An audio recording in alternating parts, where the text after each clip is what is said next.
Buenos días a todas, buenos días a todos, también a aquellos que nos estéis siguiendo a través de Internet, a través de las redes y a aquellos que nos veréis posteriormente en diferido, y bienvenidos a esta tercera jornada del curso de verano Salud, Enfermedad y Nutrición en el reinado de Carlos V. Tenemos una intensa mañana por delante en la que vamos a seguir el formato de los días anteriores con ponencias exclusivas que luego estarán seguidas al final de la mañana por una mesa redonda donde podréis realizar las preguntas a los ponentes. Y vamos a comenzar con la ponencia Comer y beber para mantener la salud, la dieta en tiempos del emperador. Esta ponencia correrá a cargo de la profesora Ana Isabel Martín Ferreira, que es catedrática de Filología Latina de la Universidad de Valladolid. Ella coordina desde el año 2015 el grupo Speculum Medicinae, es un grupo de investigación reconocido por la Universidad de Valladolid desde el año 2005, cuyo objetivo es el estudio filológico de la ciencia y la medicina latinas de la Antigüedad, Edad Media y el Renacimiento. Su labor de investigación se divide en tres campos de actuación: la historia del léxico médico, la medicina y la literatura y edición de crítica de textos. Ha participado además en la elaboración del Diccionario de Andrología, Ginecología y Embriología, que constituye un hito en la investigación sobre la lexicografía médica latina, y en la actualidad dirige el proyecto de edición y traducción al español de los 7 volúmenes de casos clínicos del médico portugués Amato Lusitano, titulados Curatonium Medicinalium Centiruae 7. Aquí casi me pillan. Bueno, pues sin más dilación y dando la bienvenida a la profesora Martín Ferreira, que por primera vez está en nuestros cursos de verano, pero esperamos que pueda repetir muchas veces. Tiene la palabra y la audiencia es toda suya. Muchas gracias. Bueno, buenos días.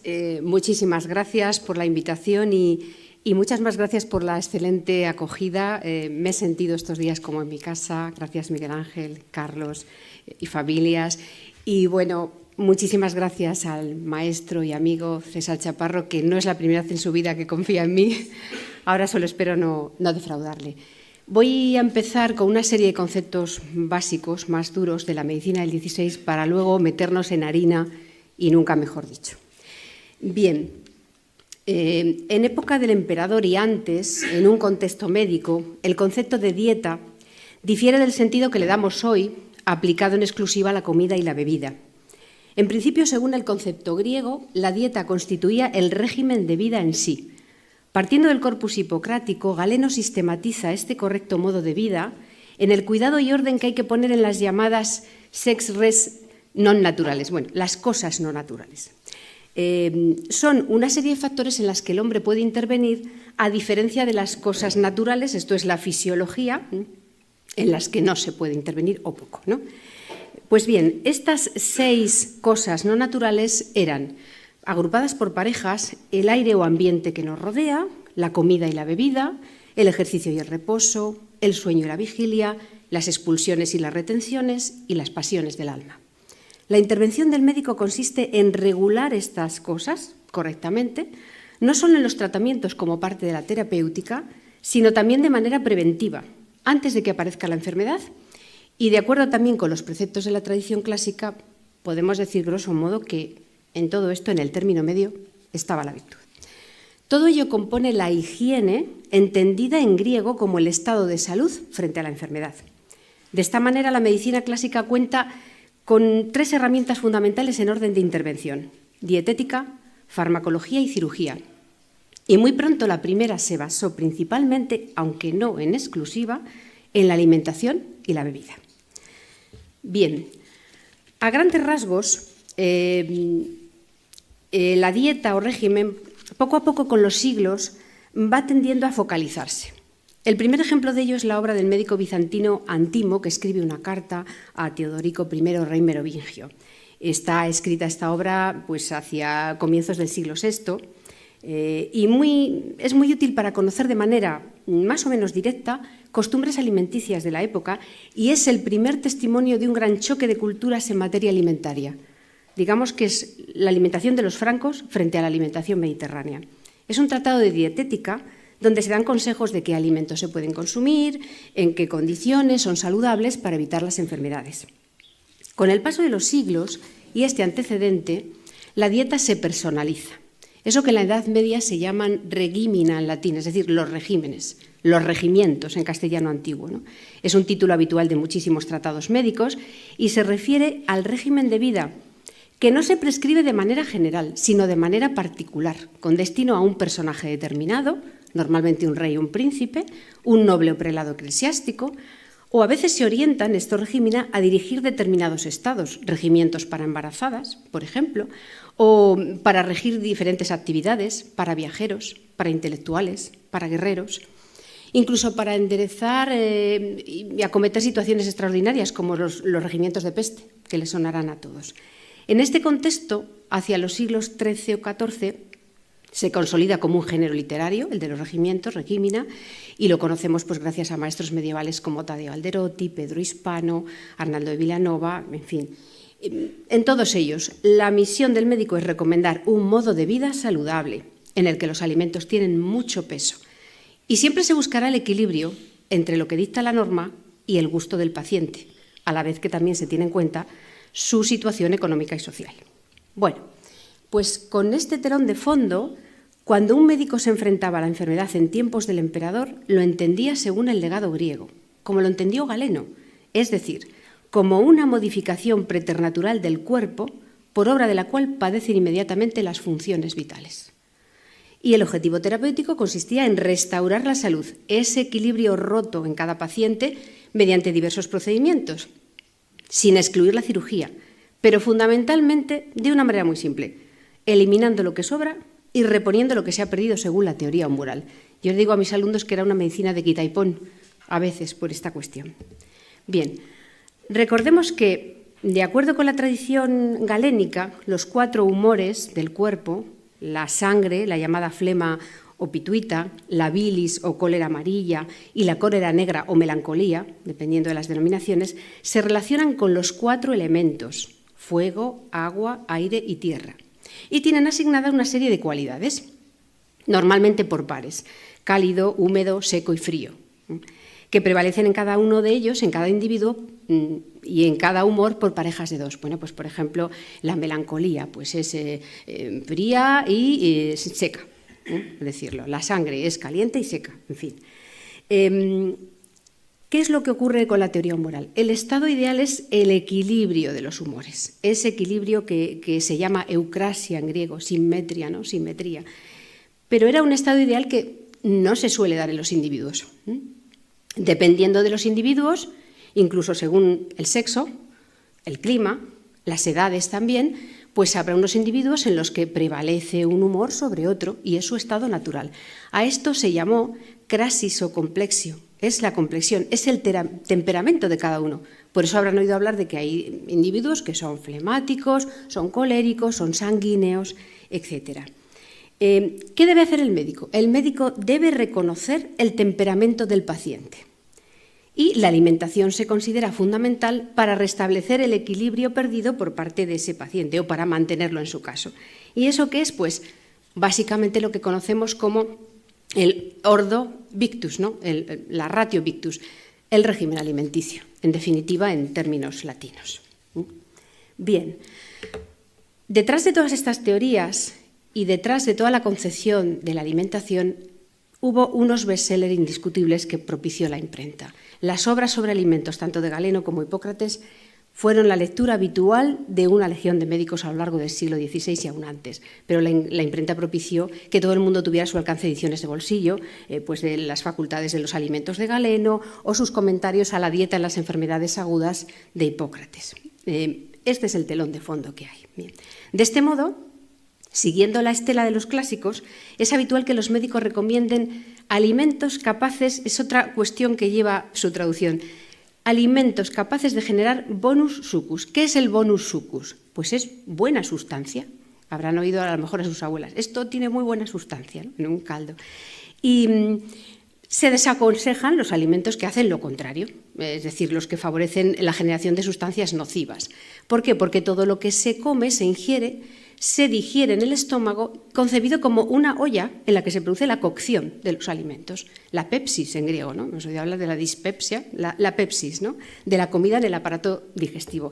Y esto es imprescindible para que el alimento transformado se aproveche o bien se transforme en residuo y se elimine. Y estos son conceptos básicos de la medicina, de la dietética.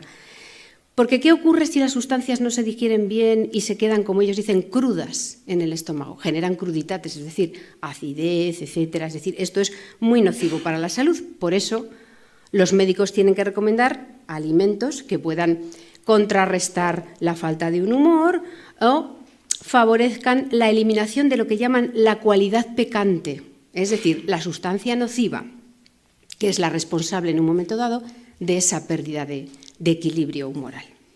Bueno, pues dicho todo esto, en una época como la que aquí nos ocupa, y más en un ambiente cortesano, el paciente siempre tiene la última palabra, pero el médico le toma la delantera. Uno es el que debe alimentarse de manera adecuada, para no enfermar, para recuperarse si ya está enfermo, y en determinadas propensiones del temperamento para evitar recaídas. Pero el otro es el que prescribe.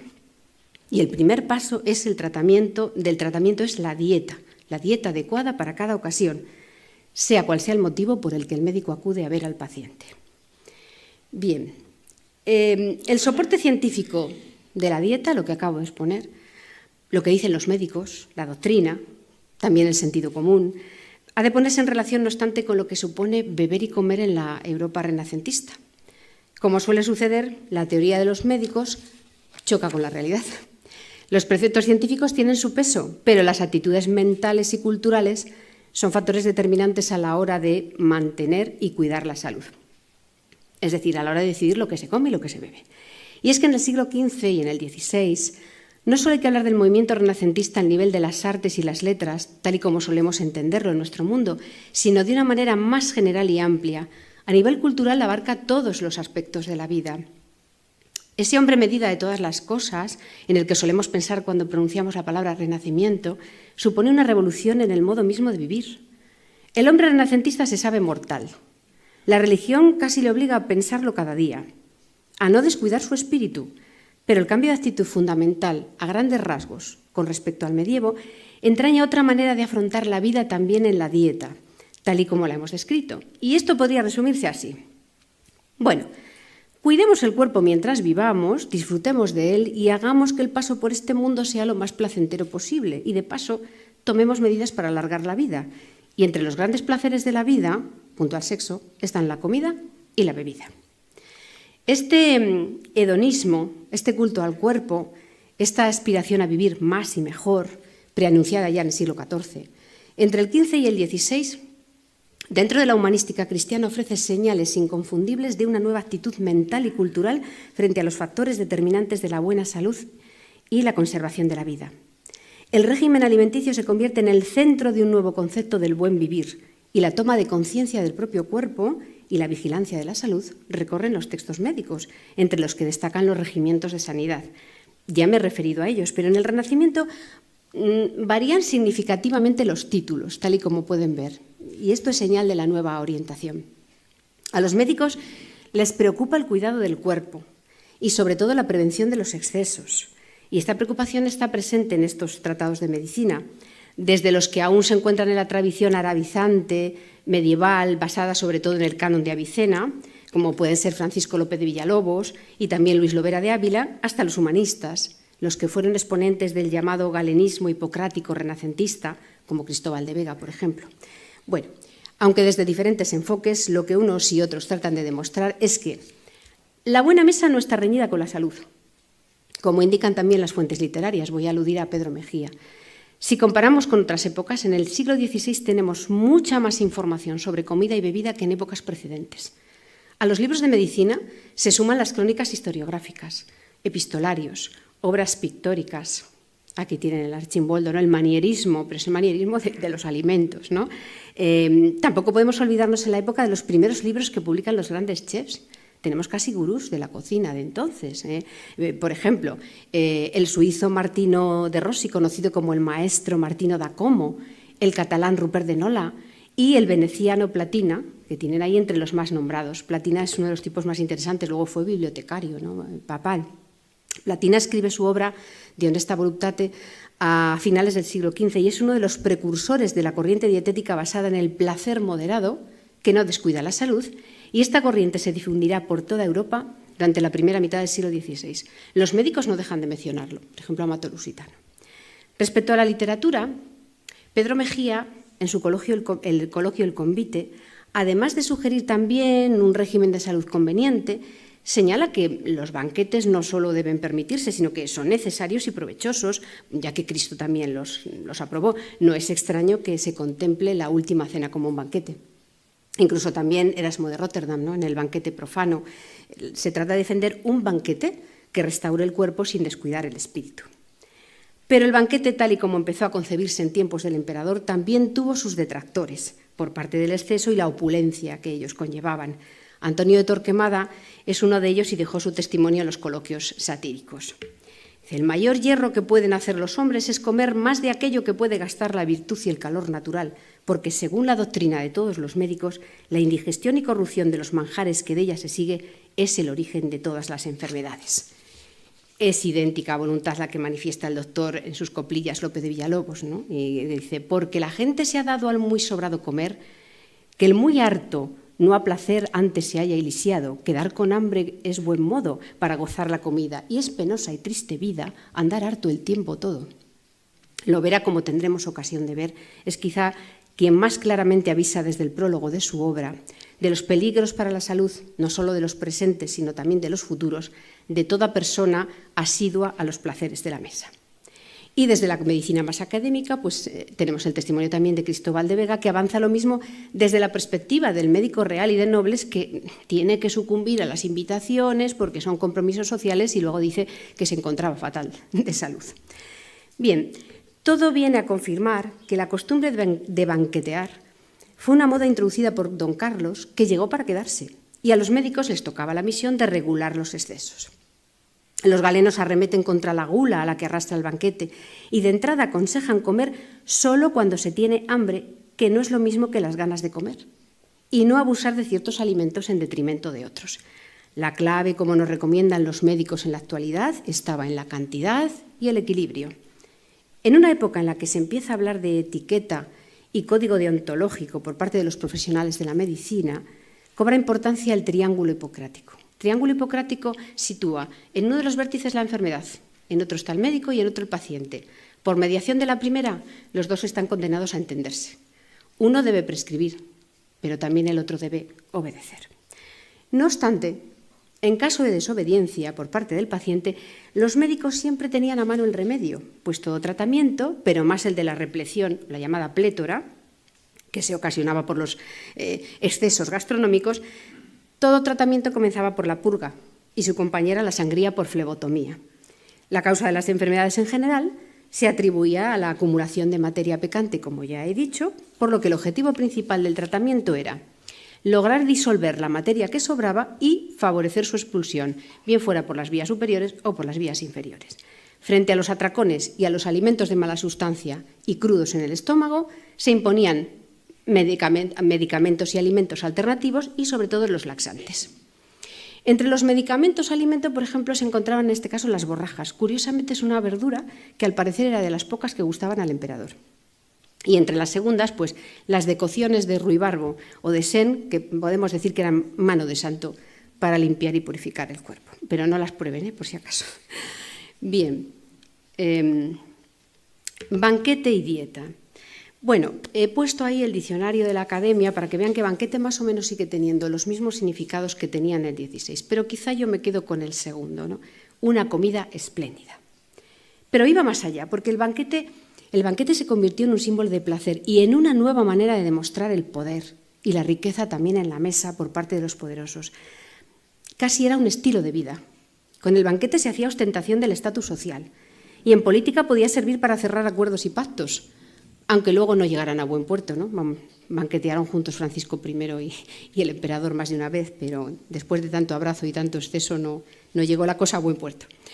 Hay que decir que en el plano personal a Carlos V le gustaba comer mucho y bien, en cantidad, variedad y refinamiento.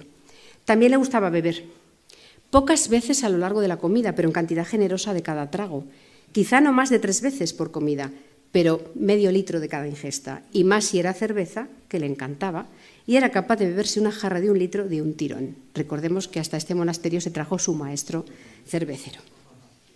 Si su llegada a España supuso un contraste en numerosos aspectos de la vida social, política e incluso lingüística, recordemos que aún no dominaba bien el castellano cuando llega, la vida cotidiana también fue testigo de este contraste norte y sur por el tipo de alimentos. Al consumo de cerveza, descrito, cabe añadir a grandes rasgos que los flamencos eran amantes de la mantequilla y los quesos de Holanda y de los pescados en salazón de Zelanda, frente a la cultura de la manteca y los pescados escabechados de España. Y por otro lado, las costumbres flamencas y borgoñonas en la mesa chocaban muchísimo con las hispano-castellanas. Tal vez sea exagerada la postura del recalcitrante Torquemada, pero voy a recordar sus palabras. Solían en nuestra España comer las personas ricas y los caballeros un poco de carnero asado y cocido, y cuando comían una gallina o una perdiz era por muy gran fiesta. Los señores y grandes comían una ave cocida y otra asada, y si querían con esto comer otras cosas eran frutas y manjares simples. Agora ya no se entiende en sus casas de los señores, sino en placer provisión de cosas exquisitas. Y si con esto se contentasen, no habría tanto de maravillarse. Pero es cosa de ver los platillos, los potajes, las frutas de sartén, las tortadas en que van mezcladas con cosas tan diferentes las unas y las otras, que la diversidad y contrariedad de ellas las hace que en nuestro estómago estén peleando por la digestión. Y es tanto lo que en esto se gasta, que a mi juicio ha encarecido las especias, la manteca, la miel y el azúcar, porque todo va cargado de ello. Torquemada sabía lo que se decía, ya que era secretario del conde de Benavente, y también el cronista Andrés Muñoz dejó testimonio escrito de los excesos gastronómicos y la suntuosidad de los banquetes en casa de este noble.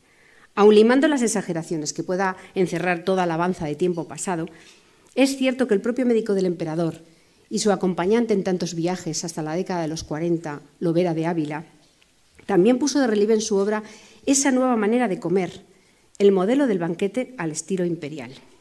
Precisamente su obra se titula El banquete de nobles caballeros. Dice en el prólogo, porque los caballeros y señores ansí de España y de Francia y de Alemania, como de Italia y otras partes, usan agora y tienen mucho en costumbre de hacerse los unos a otros banquetes y beber otán, que agora dicen, diré unas cosas que el buen banquete ha de llevar, y en los daños que de usarlos muchos se siguen, y particularmente de cada uno que en los tales banquetes entra, y el daño y provecho que hacen y sus complexiones, las complexiones a las que me referí. Lovera realmente presenta en su obra el banquete que se estilaba en la corte de Carlos V, y con esta obra, publicada por primera vez en Habsburgo en 1530, que luego se revisó por completo y se tituló Vergel de Sanidad, ya se publicó en la Universidad de Alcalá, en las prensas de Juan Brocar en 1542, nos sumerge en la práctica del convite, el arte culinario y la salud alimentaria de la época. No voy a leer todo el texto, pero sí una parte sustancial, para que vean lo que dice. En un buen banquete ha de haber muchas frutas de principio y cosas de leche y queso, y mucha diversidad de carnes, así como carnero, vaca, ternera, venado, cabrito, lechones y ansarones, muchas maneras de aves, así como faisanes, francolines, codornices, perdices, esternas, gallinas, pollos, pavos, liebres, conejos, gazapos, y todo de diversas maneras guisado, con manteca y vino y vinagre, y todo género de salsas y pasteles, y todo género de pescados. Porque el banquete no se dice agora bueno, si no entra en el pescado y carne, y para postre muchas maneras de frutas, ansí como de pasta y fritura, y toda especie de vino, y toda suerte de cerveza, y beber otán, que ahora dicen. Y ansí, de esta manera, las personas que lo usaren vivirán poco, y lo que vivieren será labor y dolor, no embargante lo que algunos dicen, que los han usado muchas veces y ningún daño han sentido, lo cual adelante daña, aunque de presente no se sienta. Hay que recordar que Lovera escribe este libro por y para el emperador, puesto que era su médico personal. En una época en la que no había ley de protección de datos, pero sí una confidencialidad a la que obliga el rango del paciente, intuimos los males derivados de los desmanes de su majestad, dado a los excesos de toda clase, pero además provisto de una naturaleza, por naturaleza de un inconveniente especial de cara a la buena deglución y digestión de los alimentos. Como saben, padecía de un acusado prognatismo que le dificultaba enormemente la correcta masticación, por lo que es muy probable que tragara enteros muchos alimentos y esto le provocara muchísimos problemas de digestión.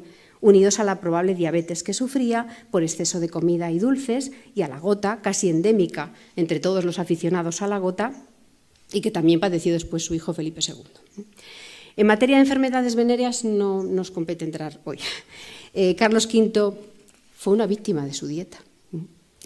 El análisis de sus restos en 2004 descubrió la existencia de gota, malaria, a la que pudieron sumarse estrés, depresión, bulimia, epilepsia, estreñimiento, amigdalitis, artritis y hemorroides. Pero la demostración se realizó con técnicas paleopatológicas analizando una falange del emperador. No voy a entrar en ello porque me consta que el profesor Jansen además habló de la salud a través de la amplia documentación por escrito. El banquete chocaba con el concepto de dieta de los médicos, pero también con los usos alimentarios de sus súbditos españoles. La manera de alimentarse del joven rey generó rechazo, no solo desde el punto de vista de la cantidad y la calidad, sino también desde el punto de vista económico. Los elevados gastos del ceremonial borgoñón a la hora de servir la mesa suscitaron sorpresa y abiertas críticas, pues la corte de sus abuelos había sido menos gastadora. Muy reveladora fue la crítica de los comuneros.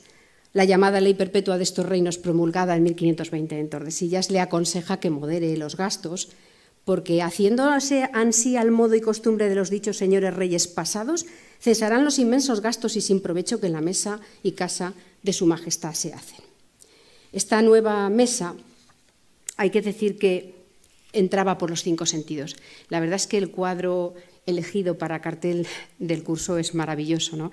Aunque vemos la ficción de toda la familia sentada a la misma mesa, ¿no? Se pintó 20 años después de la muerte del emperador, pero yo creo que se queden con las vajillas, el lavado de manos, los cubiertos, los muebles auxiliares, los manteles, los paños, los pajes que sirven la bebida, las maneras y los modales. Esto es un salero que hizo para Francisco I Benvenuto Cellini, por ejemplo. Es asombrosa las piezas de orfebrería. Bueno, además, Cellini hizo instrumental quirúrgico e hizo algunas prótesis, sobre todo en rotura de falanges, de plata y de oro para nobles. Lo sabemos por Amateo Lusitano. Son otras maneras, ¿no? La mesa se colocaba como si fuera prácticamente un altar. No voy a detenerme, pero tenía un protocolo. Quizá llame la atención que había un experto en trinchar la carne, el paje que, atento a la llamada, acudía a servir presto la copa, la servilleta que portaba un ayudante de cámara todo el tiempo para estar atento a limpiar, para poner en la barba y que no se manchara mientras bebía. Una legión, digamos, de servidores presidía estos banquetes y todo el ritual que ello conllevaba, la verdad. Es cierto que cuando el emperador llega aquí, se restringen estos banquetes y que le gustaba muchas veces comer solo, pero realmente siempre mantuvo su voraz apetito, ¿no? Y estos rituales en la mesa hasta el final de sus días, porque al monasterio de Yuste le acompañaron un gran número de criados que estaban al servicio de la cocina imperial. Una veintena de personas más los ayudantes respectivos, 2 cocineros, 2 panaderos, un servidor al cuidado de la cava, suministro de bebidas, agua y vino, un cervecero, un tonelero, un pastelero, un salsero, un frutero, un gallinero, un cazador, un hortelano, etc. Poco a poco este séquito primero de flamencos también es verdad que fue contando con españoles y procedentes también de la zona, probablemente. Entre los enigmas que comentábamos ayer, es probable que el emperador se retirara aquí porque pensaba que este clima iba a beneficiar en sus dolencias, porque también hay que pensar que esta zona era y sigue siendo una gran reserva cinegética, y porque aquí se comía y se sigue comiendo muy bien. Hasta aquí le hacían llegar numerosos regalos gastronómicos, las perdices de gama que le mandaba el conde de Osorno desde Palencia, las anguilas que le mandaba incluso su hermana de Valladolid y que tanto le gustaban, los melones que para su disgusto en 1558 se helaron porque empezó el frío a finales de agosto. En fin, tenemos muchísima documentación a este respecto. Tampoco podemos olvidarnos, hablando de comidas, de las bebidas. Hay una auténtica revolución y una moda en el siglo XVI que es beber todo frío, el vino frío y el agua fría, ¿no? Y fue una moda que llegó para quedarse. Prácticamente es como una primera revolución, como cuando se introdujeron las neveras y frigoríficos en las casas, ¿no? Se impuso una moda y además era símbolo de estatus social, el que pudiera uno tomar la bebida fría pues, en plena canícula. Sabemos muchísimo de eso también por Pedro Mejía, por ejemplo. Sin embargo, desde el punto de vista de la literatura médica, los galenos fueron bastante más reticentes, ¿no? Desde Andrés Laguna, pasando por Cristóbal de Vega, las desgranan en algunos textos que influyeron en la obra inédita, que pensaba yo inédita, de Luis de Toro, sobre la que está trabajando el profesor Mañas. Estas posturas más recalcitrantes dieron paso a otras mucho más permisivas, ¿no? Cuando no claramente favorables al enfriamiento del agua, ¿no? La primera, por ejemplo, fue la de Francisco Franco, que publicó en 1569 un tratado de la nieve y del uso de ella. Luego se sumaron los textos de Nicolás Monardes, Francisco Micó. Para resumir, si tuviéramos que destacar una doctrina común, fruto del galenismo imperante al que me he referido, esta doctrina vuelve a ser la de no cometer excesos en la dieta, que en el caso del agua fría se traducía en el peligro de un enfriamiento excesivo. Este enfriamiento no era aconsejable, porque ese determinismo fisiológico de los temperamentos, que es también galénico, aconseja no enfriar más aún los temperamentos o complexiones que de por sí ya son fríos y húmedos, por ejemplo, los de las mujeres, los viejos y los niños, que son siempre tendiendo a fríos y húmedos. Incluso debe actuarse con cautela, dicen, en el caso de los jóvenes bachilleres, por su dedicación al estudio, porque mucho agua y fría en exceso humedece y reblandece el cerebro. Cuidado. Los lujos y las maneras, no voy a entrar en la polémica del agua fría y en las posibles muertes por beber después de hacer ejercicio, el delfín de Francia, el propio padre del emperador, porque me alargaría demasiado y además esto ya lo he publicado. Los lujos y las maneras importaban mucho. Todo el mundo se plegaba a la etiqueta cuando tocaba ser invitado o el perfecto anfitrión. Pero en este sentido el cortesano tenía que ser prudente. Como huésped no debía prodigarse en exceso. Mi abuela hubiera dicho que no tenía que hacerse muy visto.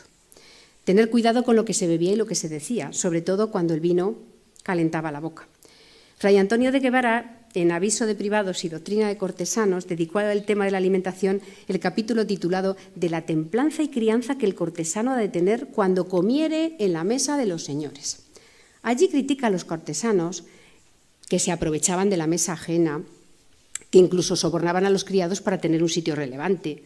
En los banquetes había que saber alternar entre ser invitado e invitar. Pero es que además, en el caso de ser anfitrión, el imitador de los grandes banquetes también tenía que asumir riesgos. Vamos a verlos, males morales y físicos y otros. Guevara denunciaba los perjuicios económicos, ya que los banquetes causaban la ruina de muchos por los grandes gastos que implicaban.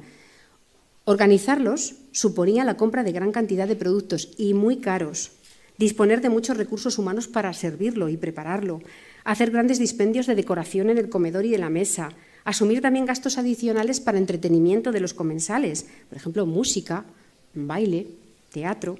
Curiosamente, advierte hasta de los robos de vajilla que solían producirse, especialmente cuando eran de plata. Guevara fue otro de los detractores de los banquetes, pues los consideraba un peligro para la humanidad en esos tiempos, y especialmente el suyo en el siglo XVI. Dice, consideraba el vicio de la gula enojoso, peligroso y costoso, y le achacaba toda clase de males.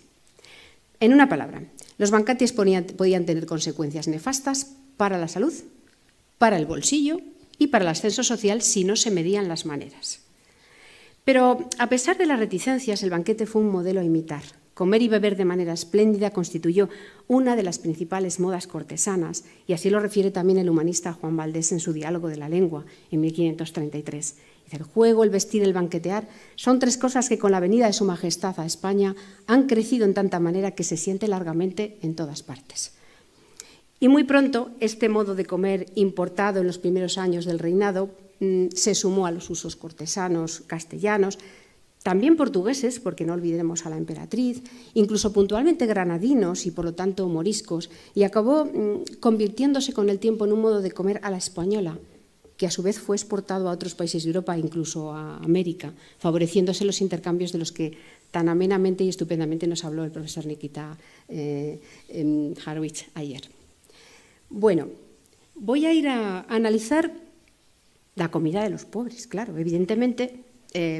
El repaso que hemos hecho hasta aquí se refiere a la mesa real y, por extensión, a las mesas de nobles y caballeros, pero era muy distinta a la mesa de los súbditos.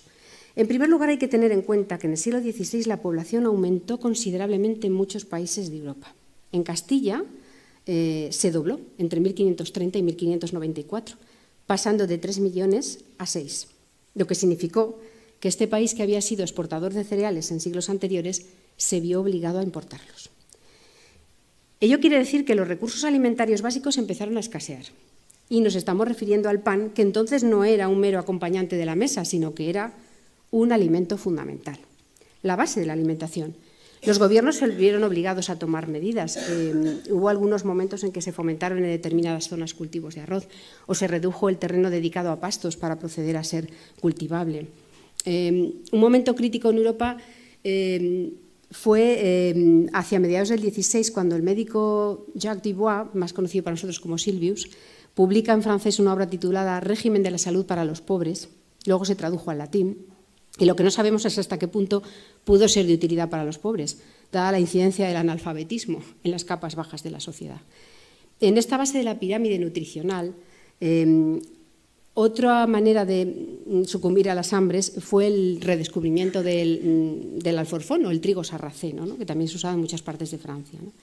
En general, los rústicos, como en tiempos de los romanos, siguieron siendo en gran medida aquellos comedores de gachas a los que se refiere Plauto en sus comedias, de cualquier tipo de cereal, trigo o cebada, llámense sopas de gato, migas, hartabellacos, gazpachos o pan migao, como sigue conociéndose en los pueblos de aquí alrededor.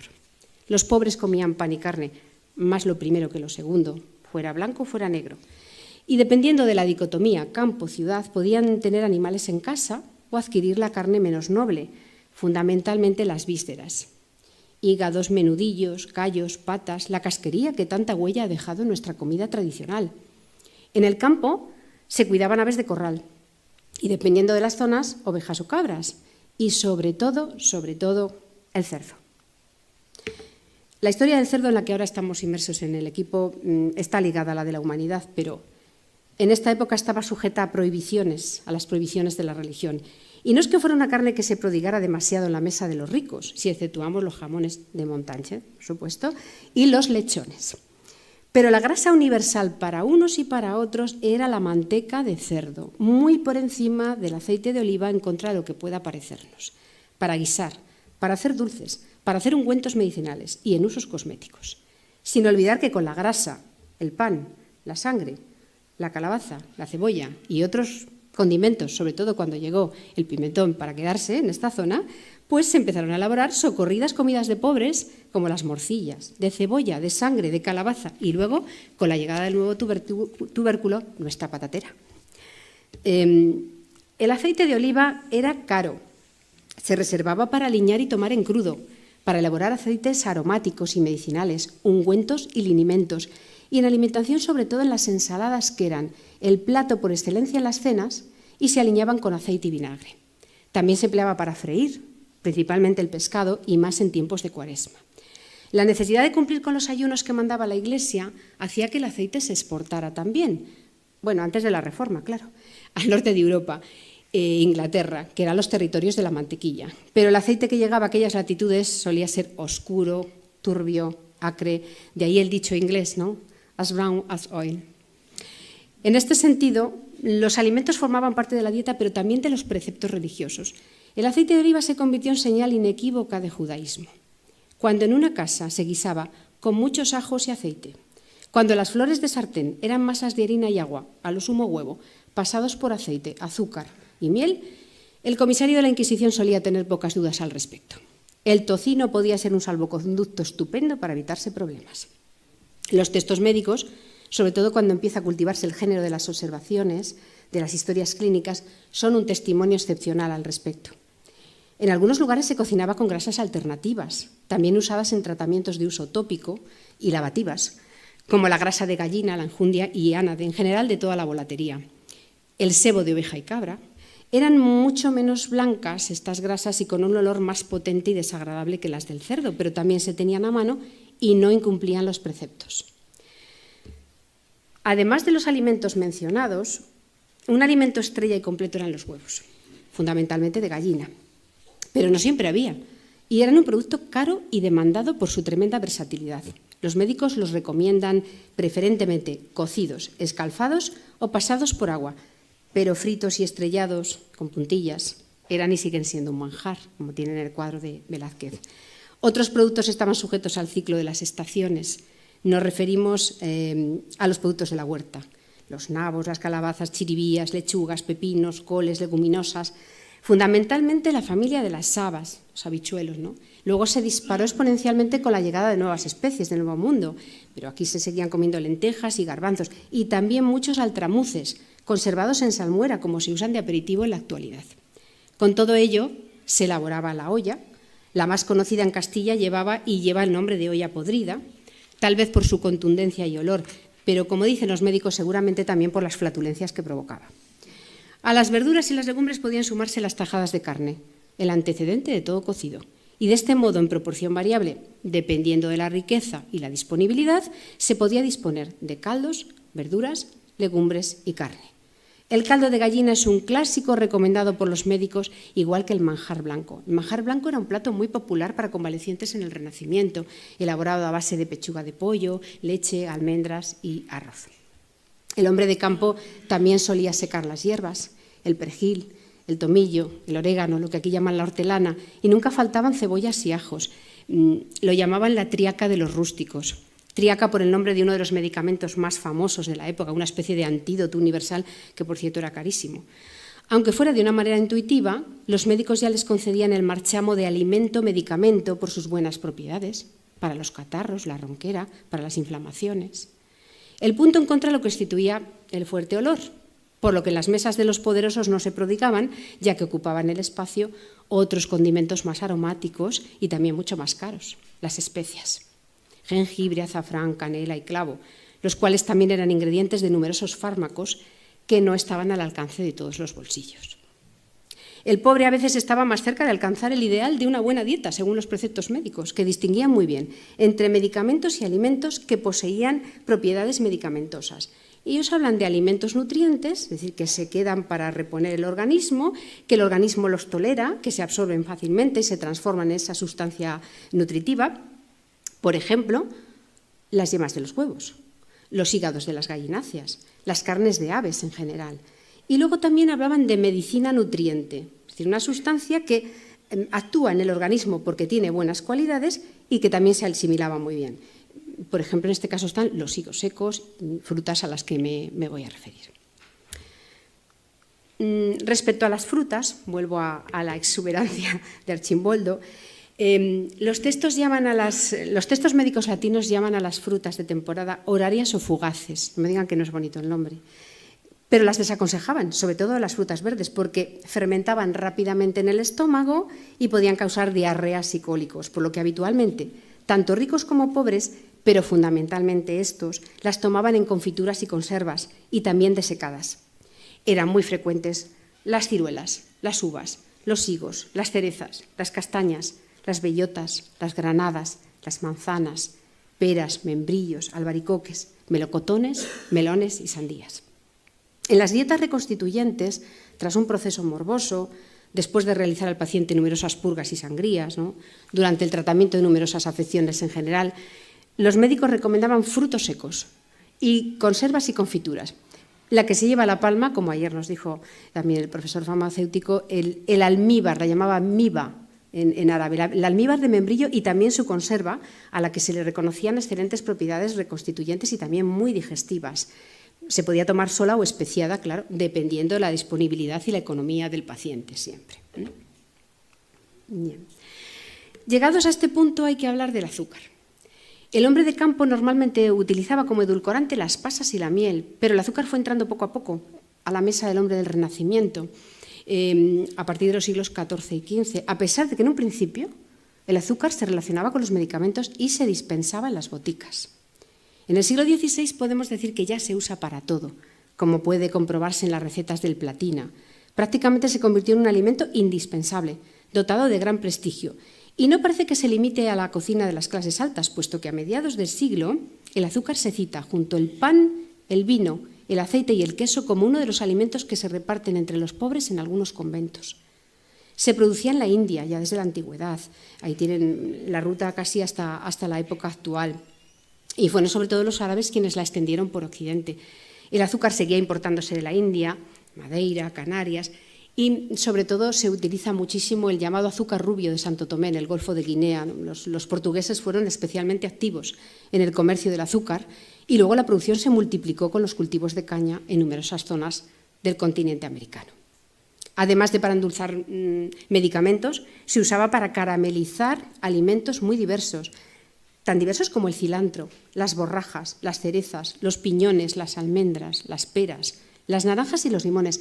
Sobre todo las cáscaras, que formaban un letuario muchas veces desayuno de pobres. La cáscara, ya veremos que regada convenientemente con otro aditivo. El azúcar formaba parte de algunos preparados como el vinagre de azúcar, muy socorrido, oxysacarum, el azúcar de rosas o el de violetas, que se indicaban como expectorantes, ¿no? Caramelos de violeta, a fin de cuentas, ¿no? Hay toda una revolución del azúcar que podía tomarse también cristalizado como la sal. El llamado azúcar cande, que aparece en las fuentes médicas, muy utilizado para catarros también, o en conos, el azúcar de pilón, en polvo, blanquísimo, negro, etc. Entonces, no se medían los riesgos del azúcar como ahora, pero tampoco el exceso de la sal, otro de los grandes conservantes de la época y de las anteriores. En salmuera se consumían pescados, carnes, pero también legumbres y vegetales, como las alcaparras, por las que había también, sobre todo en zonas de Italia, verdadera devoción, y las olivas aliñadas, que tampoco solían faltar en las mesas. Voy a hacer ya, mirando el reloj, un breve apunte sobre las bebidas. Si el hambre se sacia con exceso de sal y azúcar, enseguida aparece el segundo elemento, la sed, lo que nos lleva a hablar finalmente de las bebidas. Tampoco faltaba en la mesa de los pobres o ricos el vino y otras bebidas alcohólicas. Bueno, el consumo de bebidas alcohólicas en el siglo XVI en Europa se ha estimado en unas 40 veces superior al actual, y eso que no vamos flojos por aquí. Se han propuesto diversas explicaciones para este hecho. En primer lugar, la sed podía ser más fuerte que la nuestra, dado el consumo de alimentos conservados en sal y azúcar que hemos descrito. Se habla en algunas fuentes de una sed oceánica. Pero en el segundo lugar hay que tener en cuenta que desde antiguo el vino y la cerveza, según los países, se han considerado tradicionalmente alimentos en sí mismos. Bueno, ahora se quiere volver a rehabilitar el vino como alimento, ¿eh? Había mucho que rescatar. Reparaba las fuerzas, calentaba el cuerpo y ahuyentaba el hambre. A esto se une en tercer lugar que a las bebidas alcohólicas también se les atribuían valores terapéuticos. Numerosísimas recetas médicas llevan vino, sobre todo el tinto, el vino al que llaman los médicos vinos generosos, tanto en uso oral como en uso tópico, ya que se utilizaba como antiséptico. Como cuarta razón cabe apuntar que el agua no siempre era potable. Se sabía que podía causar a veces más daños que beneficios, por lo que había que extremar los cuidados con su ingesta. Y por último, no puede olvidarse el factor social, lúdico, que lleva al consumo de alcohol. Se asocia a la celebración, a la fiesta, a la desinhibición. En conclusión, bebían hombres, mujeres, clérigos, laicos, ancianos y niños. Casi podemos cantar los Carmina Burana, todos. Todo el mundo bebía. Más o menos puro, de mayor o menor graduación, también en la medida de cada economía y disponibilidad. El rústico que tenía un viñedo lo podía elaborar y tener para el consumo de año y hasta contar con vinagre bueno al cabo de unos meses. Los vinos ocupan un capítulo destacado en todos los tratados de medicina. Solo Cristóbal de Vega dedica varias páginas a denominaciones de vinos afamados en su época. Tintos de Alaejos, Medina del Campo, Santorcaz, Ribadavia, Ciudad Real. Lovera alaba el vino de Cebreros y de la provincia de Ávila. No había zona de España que no tuviera vino bueno, ¿no? A los blancos se los consideraba más flojos, pero también se les reconocía el paladar y se recomendaban los blancos de Yepes, de Lillo, de Santorcaz, de Cantalapiedra y los más fuertes de la Bética, el Jerez, el Cazalla, el Alanís. También se distinguían variedades de dulce. Aquí yo quería entrar en un vino que aparece en las fuentes muy mal traducido. El vino malvático, que dicen los traductores hasta el 19, vino de malvas. Bueno, ese vino no era un vino de malvas, es decir, se puso muy de moda a finales del XIV y XV, gracias a los mercaderes venecianos, una variedad de uva que van a reconocer enseguida, la malvasía. El vino malvático es un vino malvasía que llegó vía Constantinopla y es una deformación italiana de Monemvasia, en la costa del Peloponeso. De ahí vino ese tipo de uva muy exquisita que luego empezó a cultivarse en Italia, Francia y España. El Malvasía fue un vino blanco muy apreciado en la época. Como digo, lo distribuían los mercaderes venecianos a precio de oro. Amato Lusitano, por ejemplo, lo trata de manera habitual para el tratamiento de las fiebres. El vino además ofrecía otros subproductos, el arrope, el mosto cocido hasta espesar, el vino mulso, agua con miel, el famoso hipocrás, con azúcar, canela, jengibre y clavo, vinos con ajenjo y hierbas aromáticas, el vermú, del que hablábamos ayer, la sidra a base de manzanas, la posca, la mezcla de agua y vinagre, y por supuesto la cerveza, con los lúpulos, la hierba de la cerveza, que dice Lovera, y hasta el vino de palma en las Islas Canarias. No se estilaba en la época el consumo de leche como bebida, aunque se aprovechaba para hacer quesos, mantequillas y se utilizaba muchísimo en la cocina. Y sobre todo empezaron a utilizar mucho los médicos, vía tradición galénica, el suero lácteo, especialmente de cabra, sobre todo cuando acometían diarreas y disenterías. Se consideraba frío, refrescante y no tenía los peligros del agua. Y iba bien, al parecer, para afecciones dermatológicas que, como vimos ayer, eran frecuentísimas.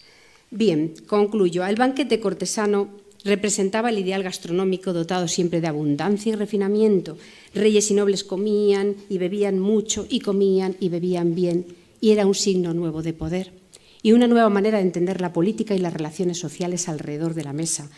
Pero no siempre comían y bebían dentro de los parámetros fijados por sus médicos, que pregonaban la moderación en el comer y el beber, y comer solo cuando se tuviera hambre y sed.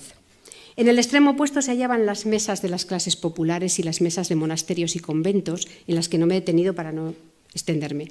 Unos por obligación, rústicos y aldeanos, otros por devoción, los religiosos, debían conformarse con una alimentación simple y austera, marcada por los productos de proximidad y estacionalidad.